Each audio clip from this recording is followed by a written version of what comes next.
আসসালামু আলাইকুম এভরিওয়ান। কারো মনে আঘাত দিয়ে ভালো থাকা যায় না।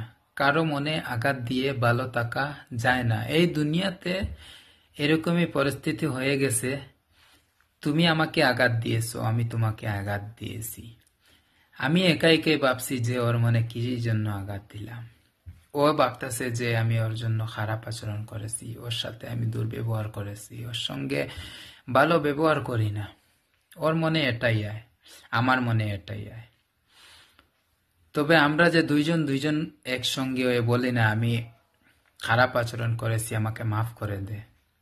তুই মাফ না করলে রব্বুল আলামিন আমাকে মাফ করবে না। কখনো আমরা এটাই ভাবি না।